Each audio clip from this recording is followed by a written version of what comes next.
Salva, y de nuevo encantado de estar aquí en Valencia un año más. Lo primero, y agradecer también la asistencia un martes por la mañana a algo que en principio, bueno, promete ser un rollo, ¿no? Un rollo teórico. Porque se trata de eso, de teoría del cine, de reflexionar sobre el cine. Lo primero es explicar este título, un trato extravagante, ¿no? Más allá, masculino, femenino, más allá de lo viejuno y lo cool. Bueno, pues la explicación es muy sencilla, ¿no? Que nadie se espera aquí una teoría elaborada o complicada. Cuando los organizadores me propusieron analizar Peppermint Frappé, entré en internet, puse Peppermint Frappé y lo primero que salió fue esto. El regreso del Peppermint Frappé, la bebida más viejuna vuelve a ser cool. O sea que no tiene mayor misterio, ¿no? Efectivamente, el Peppermint Frappé, como todos sabemos, fue una bebida de moda en los años 60, 67, 68, en Boccaccio, en Barcelona. Ya se ha hablado aquí de ese ambiente, de ese contexto, el contexto de las boîtes, ¿no? Eran las boutiques, las boîtes y las discotecas, ¿no? En las discotecas, que se decía así entonces, lo que ahora parece un poco raro, en las discotecas, y en las boîtes se bebía esta bebida tan extravagante, también tan rara, mentolada, que era el Peppermint Frappé. Bueno, más allá de la anécdota, si vuelve a estar de moda o no, aunque lo dudo que vuelva a estar de moda, pero bueno, en plan vintage, esto me suscitó una idea, ¿no? La idea de la moda, lo que está de moda y lo que deja de estar de moda, porque yo creo que tiene mucho que ver con la película. Como se ha dicho antes, la película, bueno, pues refleja un momento, un contexto determinado donde la moda femenina es muy importante, ya desde los títulos de crédito. En los títulos de crédito ya son imágenes de revistas de moda femenina de la época, donde aparecen las faldas, la minifalda de color verde, y las medias de rejilla. Es la época de la chica Yeye en España, que cantaba Concha Velasco, ¿no? Con las medias de color, forma parte de la letra de la canción. Esto de chica Yeye suena un poco viejuno. Yo voy a decir la chica pop, que queda como más mono, ¿no? Más cool. Las faldas, las medias de color, las minifaldas, todo esto está ya en la película desde el comienzo, ¿no? La referencia al contexto de su época es el contexto de esta moda femenina que ha marcado una época, que es la de mediados, finales de los años 70 y principios de los 60 y principios de los 70. Las pestañas postizas, muy importante en la película, aparecen en muchos planos, incluso insertos, planos detalles, José Luis López Vázquez manejando las pestañas postizas, los labios pintados, marcadamente pintados. Todo esto está ya en la película desde el inicio, ¿no? El mundo de la moda, de lo que está de moda, por tanto, de lo que es cool. Digamos que con el tiempo, lógicamente, toda moda está condenada a quedarse anticuada y a quedar como algo viejuno, como se dice ahora. Lo viejo y lo nuevo, parafraseando a Einstein, una película de Einstein, lo viejo y lo nuevo. Lo viejo y lo nuevo sometido al sistema de la moda, parafraseando a Roland Barthes. Roland Barthes tiene un libro esencial, yo creo, en la teoría semiótica, que es el sistema de la moda, donde él dice: voy a analizar un sistema de lenguaje, que es el sistema de la moda, como sistema de lenguaje desde el punto de vista semiótico, y voy a coger para ello las revistas parisinas de moda de finales de los años 50, las revistas de moda femenina, dice él. Y esto que parece una banalidad o parece, bueno, rebajar algo muy serio que era la semiótica emergente en aquellos años, algo muy banal como es la moda, sin embargo da lugar a uno de los libros más difíciles de leer, por lo menos a mí es uno de los que más me ha costado de leer, de Roland Barthes, donde además da un giro muy importante a la teoría semiótica, donde dice que la ciencia en general no es la semiótica en la que sería incluida la lingüística, sino que él ya propone en la introducción de este libro algo que es un giro fundamental, que la ciencia de referencia es la lingüística, dentro de la cual estaría incluida la semiótica, ¿no? Le da como un vuelco. Sistema de la moda, lo que cambia incesantemente, siguiendo una perspectiva historicista, y para mí es clave esta palabra, historicista. Frente a eso yo me planteo que el arte, si hay algo que podemos llamar arte, o podemos denominar arte, que es muy difícil de definir y de precisar y de perfilar, es justo lo contrario.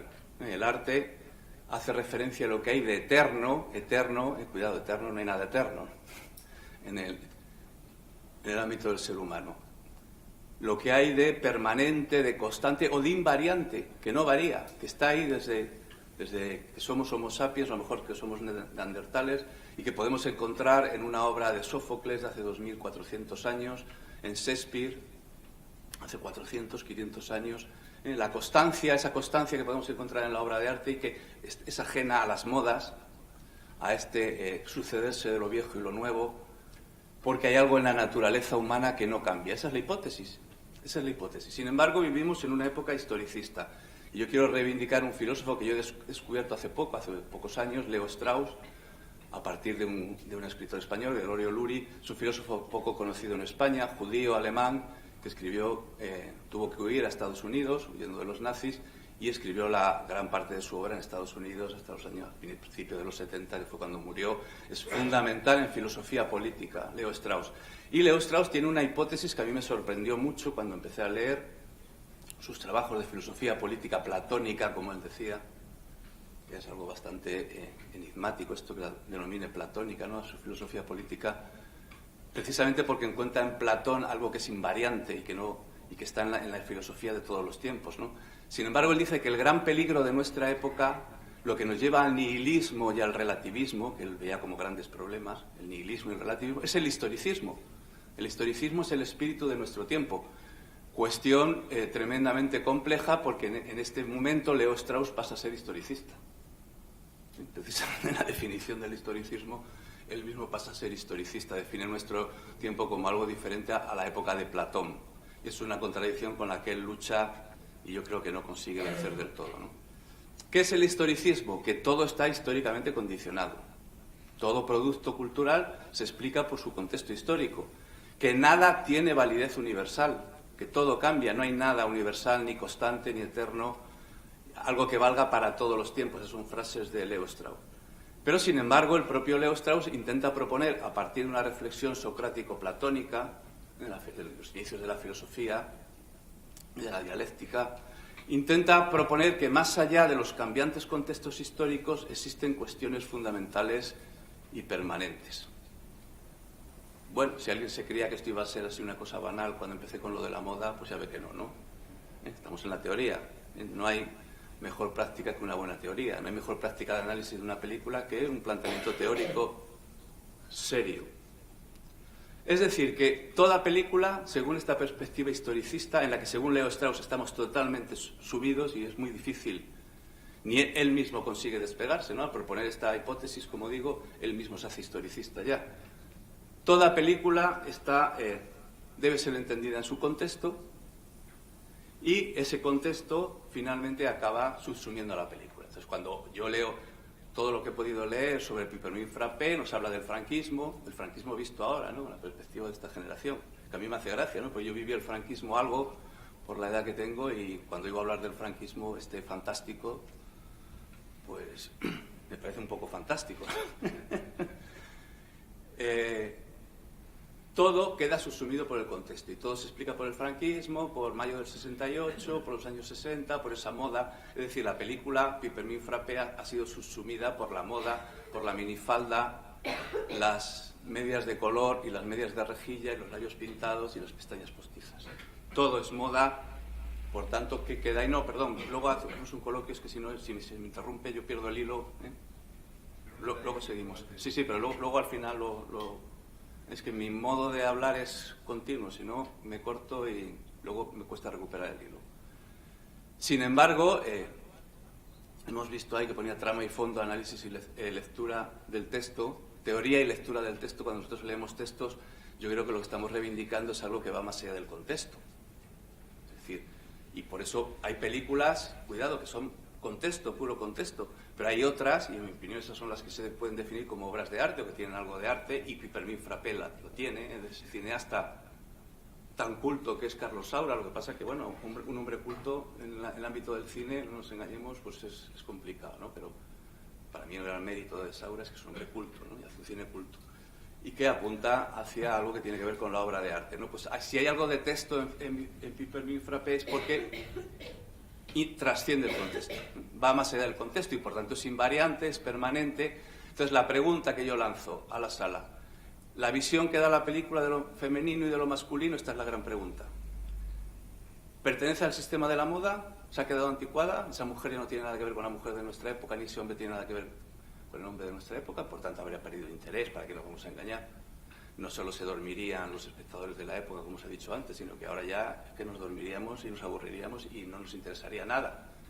O bien hay algo de invariante en la dialéctica de lo masculino y de lo femenino en la película y por tanto puede apelar a un espectador del año 67, del 2019 y a lo mejor del 2050.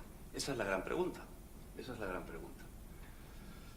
Pipermin Frappé como texto y por tanto más allá del contexto, más allá del sistema de la moda, de lo viejuno y lo cool, de lo viejo y lo nuevo. Bueno, para eso tengo que hablar necesariamente del contexto. Para quitármelo de encima, no lo voy a conseguir, quitármelo de encima, porque vivimos en el historicismo. Vivimos en el historicismo. No como una envoltura cultural, sino como algo que forma parte de nuestra esencia, como decía Leo Strauss, política, como zoon politicum. No podemos entendernos como animales políticos fuera del historicismo, decía Leo Strauss. Pero bueno, voy a intentar hacer esta operación de disección del contexto y del texto. El contexto de Pipermin Frappé no puede ser más embargante, digamos, más succionante, porque es un contexto fuerte, ¿no? Es el contexto de mayo del 68. De hecho, Carlos Saura está en Valladolid, ahora en la Seminci, hace muy poco, en octubre, hizo unas declaraciones que publicó en el Norte de Castilla contando lo importante que fue esta película en mayo del 68 en relación con el Festival de Cannes. Solidarios ante la tesitura de mayo del 68, Saura recuerda que él y Geraldine Chaplin acudieron a ver al entonces director de Cannes, Fab Lebret, y le dijeron: queremos retirar la película del festival, este no es el mejor momento para participar. Le solicitaron. Lebret se negó apelando a su humanidad: tenemos que proyectarla, si no el festival se viene abajo. Ni Saura ni Chaplin recularon. Lo sentimos mucho, pero la retiramos. El tono de Lebret cambió entonces sustancialmente. No puede usted hacer nada ya, se va a proyectar la película. Eran las 4 de la tarde, recuerda el cineasta, cuando la exhibición fue a comenzar. Se descorrieron las cortinas y dio comienzo Pipermin Frappé. Entonces saltamos allí, esta escena famosa, supongo que ya se habrá hablado aquí de ella, ¿no? Saltó Polanski, el pobre Polanski, ¿no? También considerado en su época y tan mal considerado ahora, ¿no? Lo que cambian los contextos. Polanski, Godard, Truffaut, Elías Querejeta, Geraldine y yo, para impedirlo. Volvimos a cerrar un poco las cortinas a mano, de mala manera, y ahí se terminó la proyección. Y acabamos con el festival. Pipermin Frappé fue la película mítica que acabó con, mítica en el sentido también del sistema de la moda, tópica, digamos, que acabó con el Festival de Cannes por mayo del 68. Mayo del 68, y creo que debe ser entendido, y la gente que ha profundizado un poco en este tema lo entiende así, como un giro antropológico, en el que vivimos todavía instalados. El mayo del 68 no es mayo del 68, y en París los adoquines y demás, sino que hubo un giro antropológico que yo creo que está muy bien representado por esta figura de la chica yeye aquí en España, pero vamos a denominar la chica pop, ¿no? Ese arte pop que acabaría incluso con cosas como el expresionismo abstracto y lo que venía arrastrándose atrás en pintura, por ejemplo, en el ámbito de la abstracción. Esa chica pop maravillosamente representada en la película por una Geraldine Chaplin de 23 años, tenía entonces 23 años, que había sido bailarina en el Ballet School of London, una gran bailarina, como demuestra en esta escena, en las ruinas del balneario de Valdeganga, bailando también. Es la chica pop a la que antes ha hecho referencia, que viene ya, todo el imaginario viene desde Brigitte Bardot y todas estas mujeres delgadas, como se habla en la película, la mujer delgada. En el sentido, Julián, el personaje de José Luis López Vázquez, es tremendamente moderno para su época, le gustan las mujeres muy delgadas, como él dice, ¿no? Y que aparece en la película, como supongo que también se habrá comentado ya, a través de la pintura de Antonio Saura, Brigitte Bardot, aunque es una Brigitte Bardot completamente abstracta, pero cuidado, esta mujer abstracta, y en eso no vamos a entrar, no nos va a dar tiempo, yo voy sugiriendo temas de reflexión.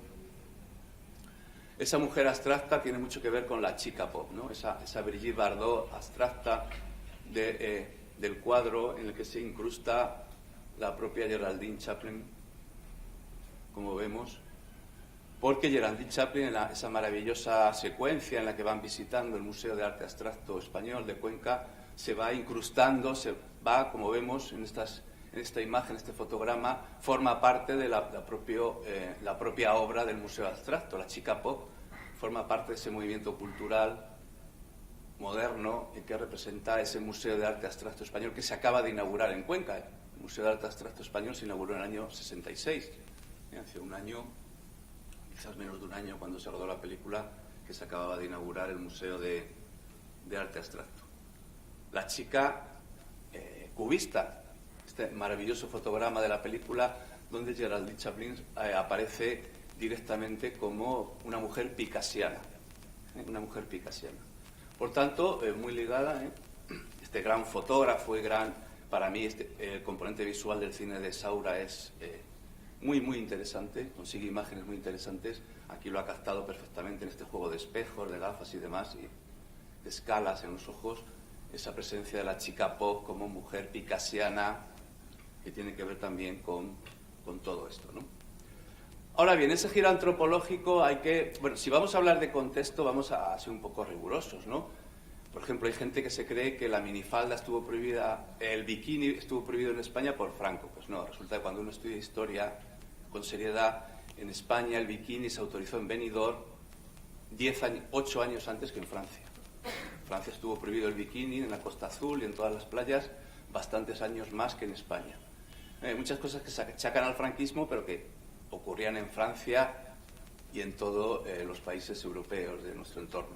Por ejemplo, la prohibición de los métodos anticonceptivos. En Francia estuvieron prohibidos los métodos anticonceptivos, además con una ley que los penaba bastante, que era de 1926, hasta la ley Neuwirth, que era el apellido del diputado que la propuso, que legalizó la píldora el 28 de diciembre de 1967. Y no entró en vigor hasta 1972, es decir, al mismo tiempo que en España prácticamente. Eran fenómenos contextuales que sucedían en toda Europa. Entonces, ese giro antropológico muy unido a la chica pop va también muy unido a la píldora en Valladolid. Uno de estos conmemoraciones que se hacen regularmente sobre mayo del 68, que se hizo en el Museo del Patio Herreriano. Yo recuerdo que Arcadi Espada fue a hablar y en plan butade, como le gusta a él, pues puso «Je t'aime non plus» y dijo: señores, esto es mayo del 68, «Je t'aime non plus» y la píldora anticonceptiva. Ese es el giro antropológico, ¿no? ¿La píldora anticonceptiva tiene que ver con cosas que se dicen en la película? Pues yo creo que sí, ¿no? Vamos a subir el sonido, por favor. Que voy a poner el vídeo, se oía mal. Subimos el sonido para que se oiga. Un momento, por favor.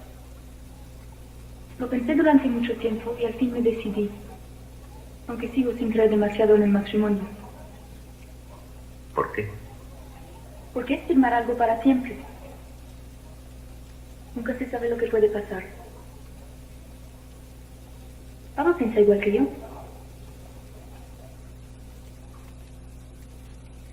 ¿Qué piensa Pablo? Pues eso, que las cosas duran mientras duran. Ya. ¿Y los hijos? Si no tenemos hijos. Pero los tendréis. ¿O no? Yo no estoy preparada para eso.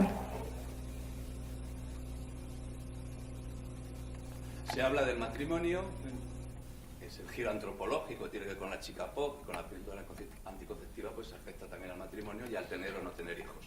Y esta escena, que yo creo que es de Azcona, Angelino Pons, también con un humor siniestro, aparece ahí la calavera, ¿no? La calavera consigue reflejar muy bien esa parte siniestra, ¿no? Del humor muy soterrado, muy sutil de la película, en la que también se habla de los hijos. Creo que está desincronizado el sonido, pero bueno, no sé por qué será.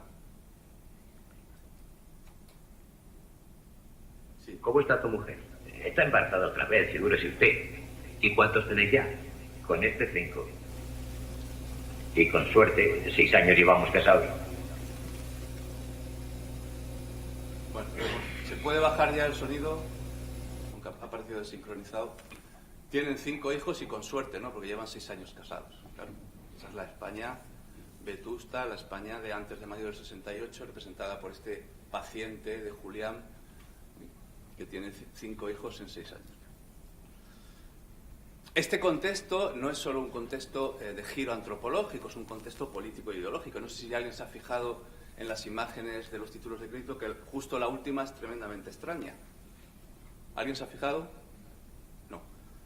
¿Qué es esta imagen? Pues es una imagen del puro y duro contexto en el que se hizo la película. Es de las elecciones en Estados Unidos de 1964, del candidato conservador, del candidato del Partido Republicano, del que no se acuerda nadie, pero que ha sido muy importante, que es Barry Goldwater. Barry Goldwater fue llamado Mr. Conservador. Las elecciones las ganó Lyndon B. Johnson por el Partido Demócrata. Atacándole, le atacó como miembro del Ku Klux Klan, que era mentira, dijo muchas mentiras Lyndon B. Johnson en aquella campaña que fue muy sucia, para descalificar a Goldwater, que es lo que llevan las gafas, si lo ven ahí, Goldwater, go, vamos.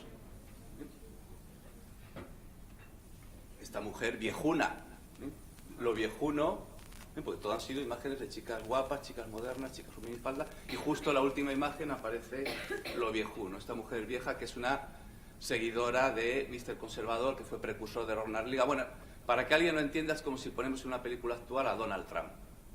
El rechazo que generaban en ese momento Goldwater en Europa, entre la progresía europea, pues es el mismo que genera a Donald Trump, para entenderlo. Y sobre todo hay un contexto que es el franquismo, reinterpretado, como he dicho antes, desde la actualidad. Eso habría mucho que hablar. Y yo he cogido una frase, por ejemplo, en Phil Affinity, que dice esto, pero hay miles de las que se hacen ahora, son comentarios actuales sobre la película. Pipermin Frappé muestra cómo el agobiante contexto, siempre la película se explica por el contexto, pero claro, si la película solo es contexto, pues no es texto. Ese es el problema. Como el agobiante contexto represivo de la época era el detonante de una latente explosión violenta. Y a mí esto me ha interesado porque una de las cosas más extrañas de la película, no sé a ustedes, pero a mí desde luego me ha extrañado siempre, es esa explosión violenta que hay al final, excesivamente violenta. Y cuando de repente Julián decide matar a 2 personas, un asesino de 2 personas, amores letales, sí, letales para los otros, no para la pareja de amantes, que son finalmente julianianos. Eso es muy interesante, ¿no? Decide tirar este maravilloso coche. Carlos Saura siempre ha dicho que es un gran amante de los coches, él diseñaba coches, además, que este Ford, voy a leerlo porque yo no entiendo nada de coches, Thunderbird, un Ford Thunderbird descapotable, creo que es rojo, maravilloso, y lo tira por el barranco, matando a Pablo y a Teresa, ¿no? Por el mirador del Ventano del Diablo, que estuvo muchos años allí el coche. Me acuerdo que ibas al mirador del Ventano del Diablo, mira, ahí está el coche de Pipermin Frappé, ¿no? Porque lo tiraron, pero luego no lo recogieron. Yo no sé al final cómo lo sacarían de allí, ¿no? En el río Júcar. Esa violencia extraña tiene que ver con algo que se dice. A mí siempre me hace... tengo interés en recoger algo de lo que se nos propone para venir aquí en las jornadas, ¿no? En el folleto, en el tríptico, hay algo muy interesante que creo que es de Hernán Morín, ¿no? Está atribuido a Hernán Morín. Allí donde la prosperidad económica había eliminado las penurias por la más estricta las penurias generadas por la más estricta supervivencia. No olvidemos que en mayo del 68 en Occidente crecíamos todos los países, y España el primero, por más, España el 6, el 7%, con tasas chinas. Todos los años se crecía un 5%. Es el periodo de auge económico y de prosperidad económica mayor que ha habido en Occidente, documentado. Pues bien, en ese momento de prosperidad económica tenía lugar la aparición de cierta infelicidad producida por un hastío desconocido, y con él la irrupción de una violencia. Bueno, luego la introducción a la jornada dice que amenazaba de subirlo todo. Yo creo que no. Era una violencia explosiva, excesiva, pero muy puntual, muy limitada, afortunadamente, y sin causa aparente, ¿no? Porque es el terrorismo, y aquí habrá que hablar mucho del terrorismo y cómo el terrorismo, la violencia real, se relaciona con las fantasías ideológicas, porque es el momento en que, en mayo del 68 parece una cosa muy divertida, de píldora y de minifalda y medias de color. Bueno, sí, pero también del terrorismo. En ese momento surge ETA empieza a atentar en el año 68 en España, IRA en Irlanda del Norte, pero sobre todo las Brigadas Rojas en Italia, Lo digo sobre todo porque están muy ligadas a mayo del 68 y a las ideologías que emergen en mayo del 68, la fracción armada del Ejército Rojo en Alemania, etcétera, que es una violencia muy limitada, que no iba a destruir nada ni amenazaba nada, pero que asombra por su exceso, carácter explosivo y que tiene mucho que ver con esa escena final de la película, pero esto de nuevo no lo voy a desarrollar, lo dejo también aquí como propuesta, ¿no? Propuesta a pensar. Porque lo que me interesa es dejar atrás todo ese contexto que he definido en mayo del 68. Si alguien cree que eso explica el franquismo, mayo del 68, el giro antropológico, la chica pop, todo eso explica la película, pues aquí acabaría la conferencia, ¿no? Podemos acabarla aquí. Como yo creo que no, que hay algo más, pues empieza ahora mi conferencia de verdad, ¿no? Planteando que lo viejo y lo nuevo se puede entender como maniqueísmo, cuidado, maniqueísmo en el sentido vulgar de la palabra, porque el maniqueísmo pertenece a una filosofía oriental, el maniqueísmo de la India, muy profunda, muy seria y muy dialéctica, pero aquí vulgarmente entendemos por maniqueísmo lo que yo me he referido, ¿no? El sistema de la moda, lo viejo, lo nuevo, lo viejuno y lo cool.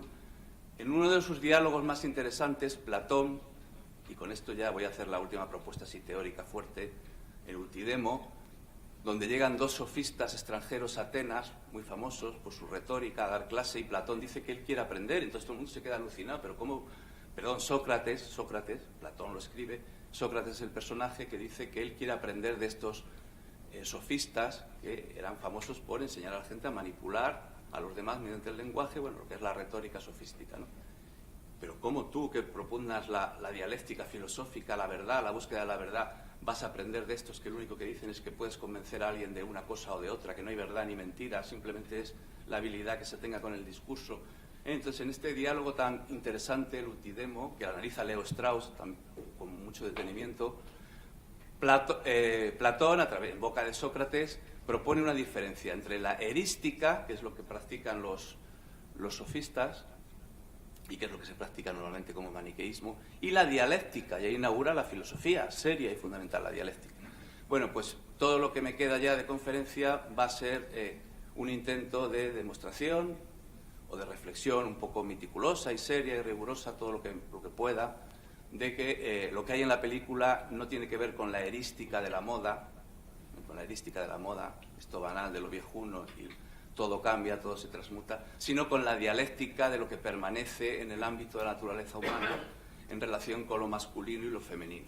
Esa dialéctica que está en la película entre lo viejo y lo nuevo, entre la vieja ciudad de Cuenca y lo más moderno que había entonces, que es el Museo de Arte Abstracto, ¿no? Esa vieja ciudad casi destruida, esas imágenes ya de lo viejo como las del balneario de Valdeganga y ese chalet nuevo de Pablo, ¿no?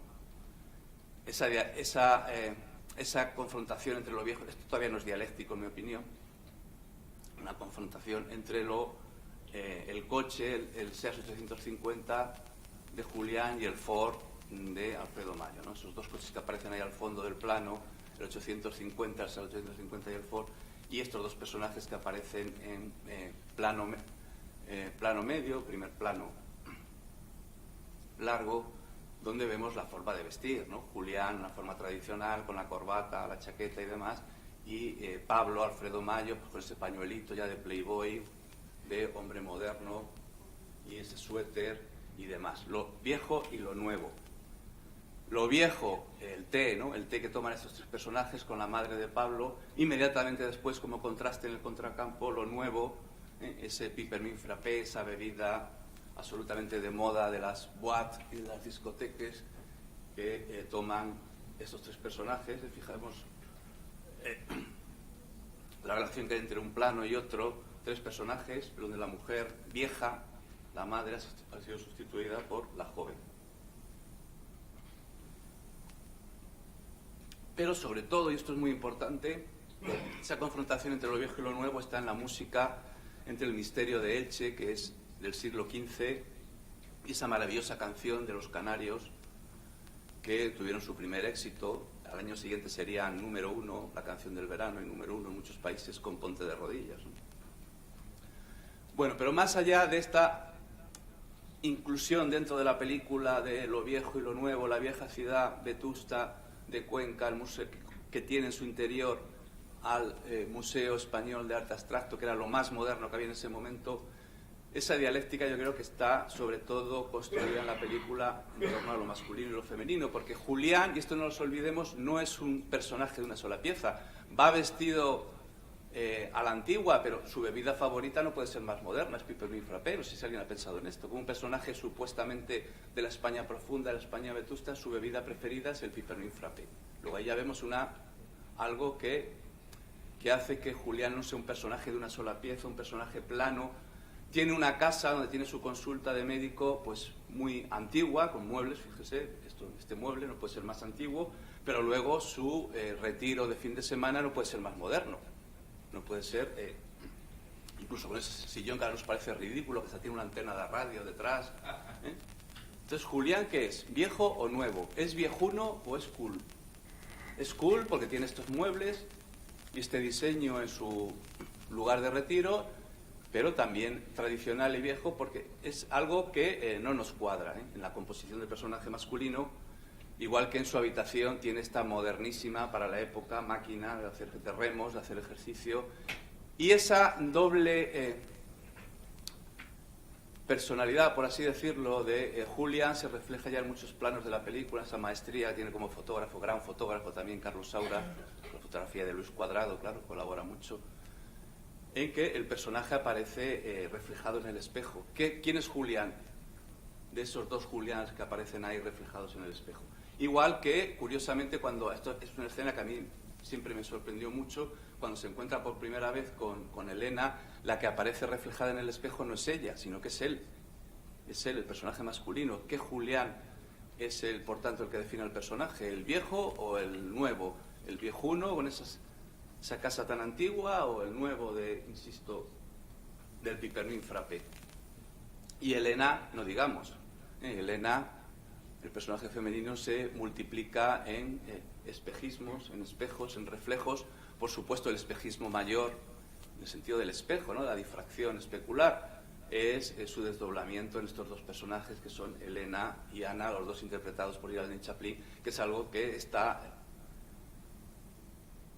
íntimamente ligado a una película que está ahí presente en la película, en esta y como en tantas películas, la enorme influencia que ha tenido en la historia del cine, que es Vértigo de Alfred Hitchcock, una misma actriz, Kim Nova, interpretando a la rubia y a la morena, a Madeleine y a Judy.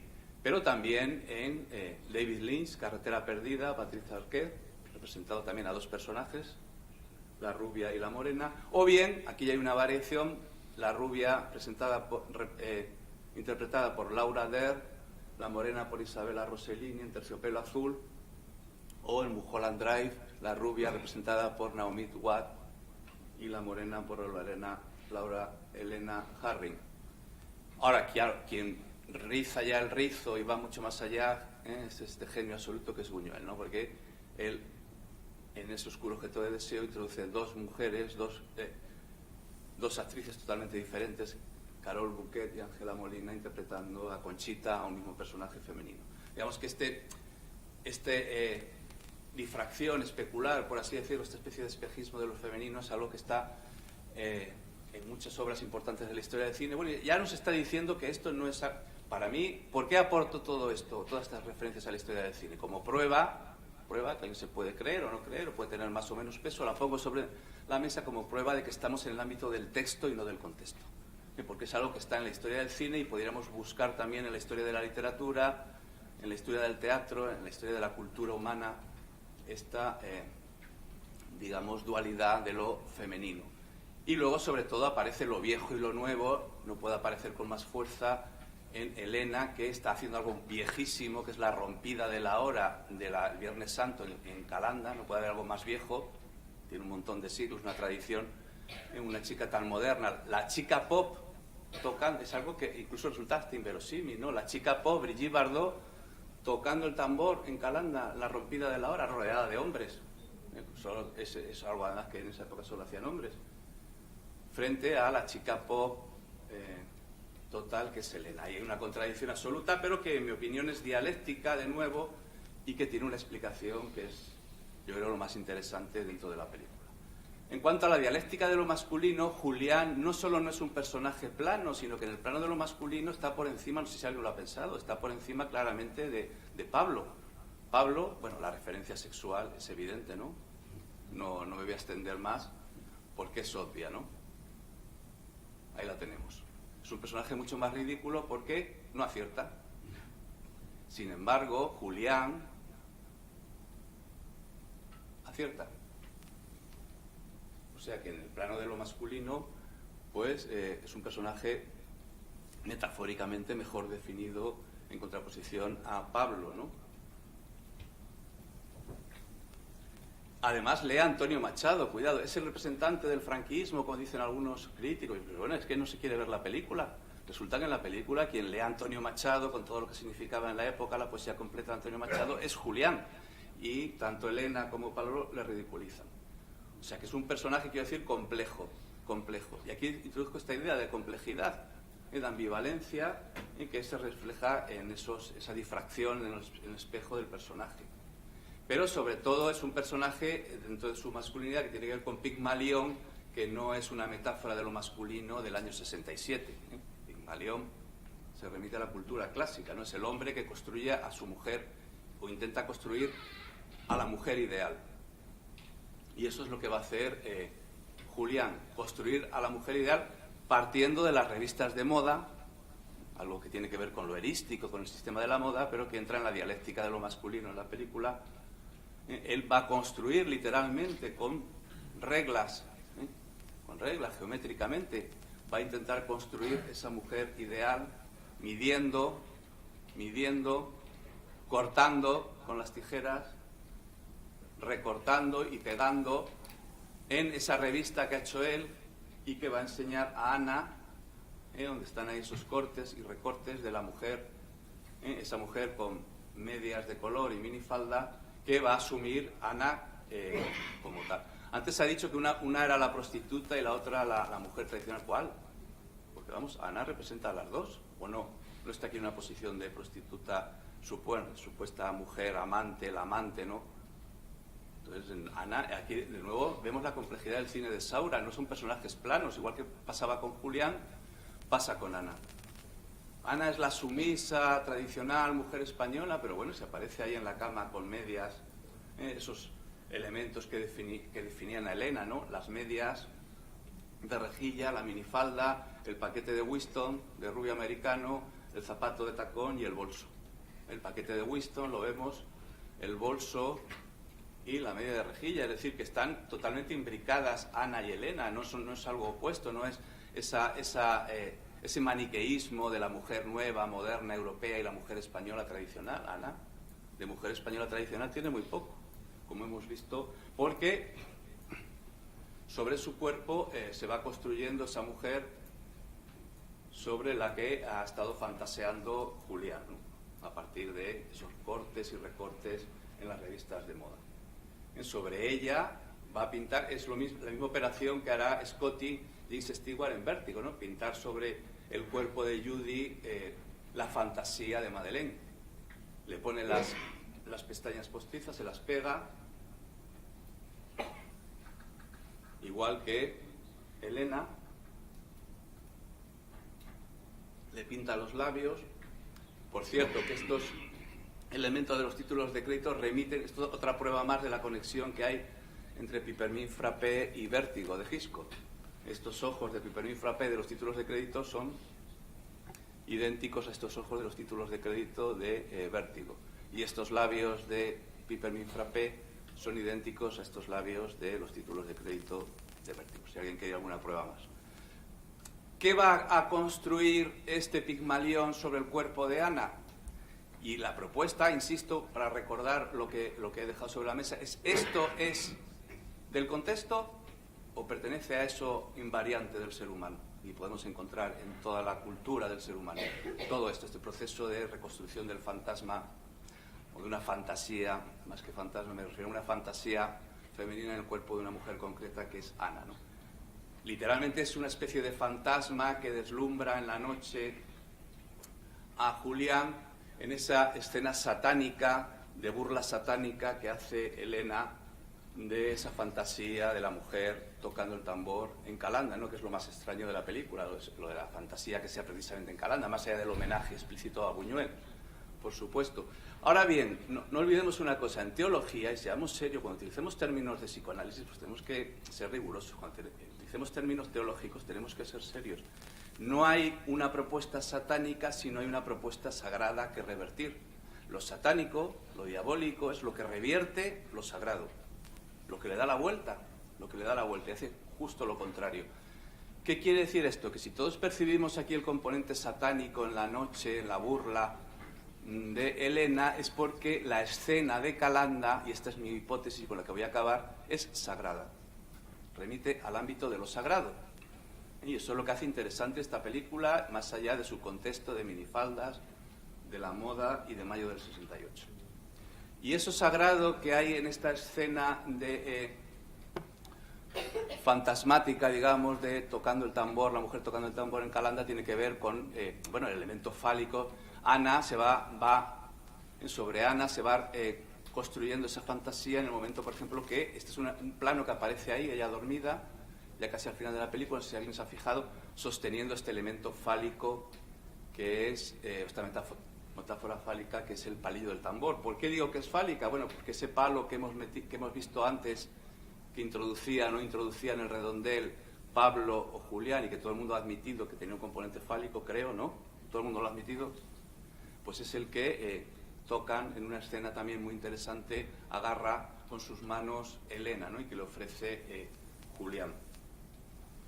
Falta la fase final, que igual que en Vértigo tiene que ver con el pelo, curiosamente. La última fase de reconstrucción de Madeleine sobre Judy en Vértigo tiene que ver con el pelo, precisamente que se tiña el pelo de rubio. Bueno, pues aquí ocurre lo mismo. La última fase ella la ha pintado, la ha maquillado, ya tiene el palillo del tambor en su mano.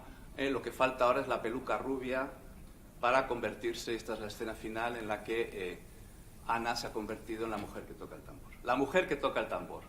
Es el misterio de lo femenino, de ese fantasma en esta maravillosa secuencia que va emergiendo. Aquí sí que es la fantasía como fantasma, ¿no? Que va emergiendo en el laboratorio fotográfico. Saura era un gran aficionado a la fotografía, ¿no? La imagen de Helena cortada y recortada aquí de nuevo como con reglas y tal, pero ya en el ámbito casi de lo puramente fantasmático. ¿A qué remite esta fantasía, que más que fantasía es un fantasma, que tiene que ver con lo sagrado? Esta es la hipótesis. Si ha sido una transgresión diabólica la que ha ocurrido en el puente de Cuenca, es porque esto tiene que ver con lo sagrado. Y la película lo manifiesta. Esta mujer que surge ahí, que es Helena y luego que va a ser proyectada en Ana, algo tiene que ver con lo sagrado. ¿Y qué es? Bueno, pues vamos a verlo. La primera aparición de Helena en la película, de Geraldine Chaplin. Tú siempre tan cariñoso. Me gusta un poco fuerte. Hay que fijarse muy bien cómo aparece. Solo como un torrón de azúcar. Bueno, hoy haremos una excepción. Beatriz. Sigo poniendo mi insulina todos los días. A la vez todo es una Los llave. tambores.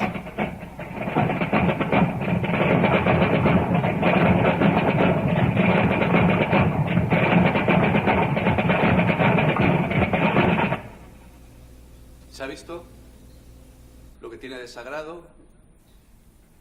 ¿No?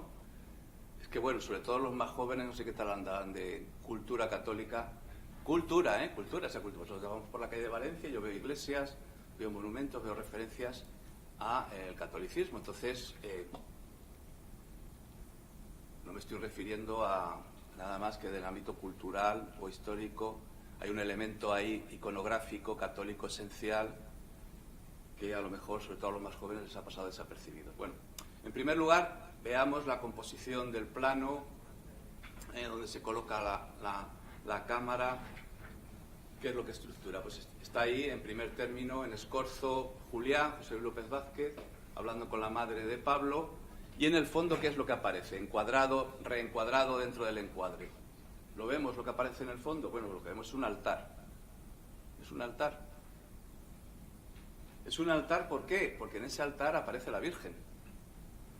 ¿Y dónde aparece la Virgen aquí? Bueno, este ya está delirando, ¿no? Ya está viendo visiones. ¿No? Porque, bueno, ¿qué elemento iconográfico está incluso por delante, por encima de ella, bien resaltado por el plano. ¿Cuál es el elemento aquí que está en primer término y que más resalta? El jarrón con las flores. ¿Y qué flores son esas? Lirios, ¿no?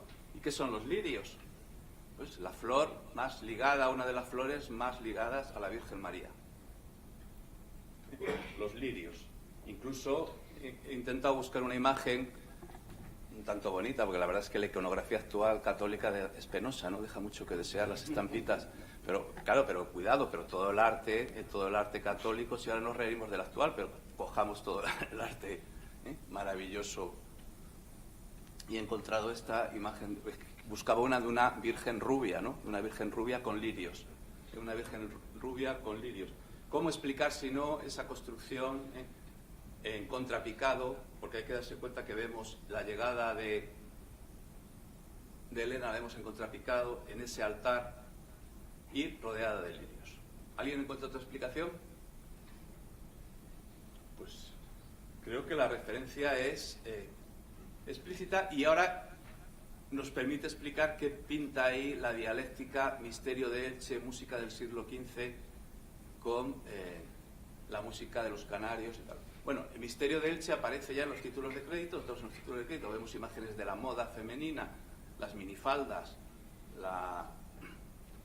las medias de rejilla, las pestañas, los labios pintados, y estamos oyendo el Misterio de Elche. ¿Pero qué es el Misterio de Elche? El Misterio de Elche es un drama sacrolírico, ahora sabemos que de mediados del siglo XV, que está todo él centrado en la Virgen María y que hace referencia a la dormición. Si alguien no sabe lo que es la dormición, sería un tema interesantísimo, lo podemos hablar luego en el coloquio. Es un tema además que la Iglesia Católica ha debatido muchísimo. Hasta el año 1950 todavía se debatía la dormición, ¿no? Es decir, si la Virgen murió y luego subió al cielo, o se durmió simplemente y subió viva al cielo, ¿no? Lo que dice la Iglesia Católica es que subió en cuerpo y alma. El cuerpo subió, pero muerto o no muerto. Esto yo incluso lo he debatido con curas que saben un poco de teología, que hay muy pocos ya, por cierto, o que les interesen estos temas, que tampoco les interesan, ¿eh? Quieren adoctrinar, como todo el mundo, ¿no? Todo el mundo quiere adoctrinar. La televisión, los políticos, los curas, todos adoctrinar.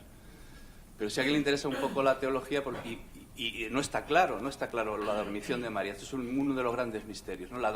Del que habla el Misterio de Elche, cómo sube María al cielo. La dormición, la asunción, que es la dormición, es el paso previo, se duerme o muere, ahí estaría la discusión teológica.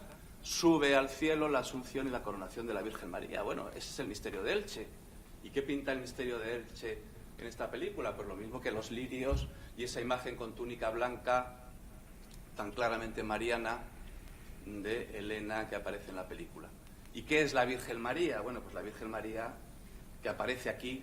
¿Qué sentido tiene esta secuencia, Julián poniendo una vela en un altar? ¿Dónde está la Virgen María? ¿Dónde está la Virgen María?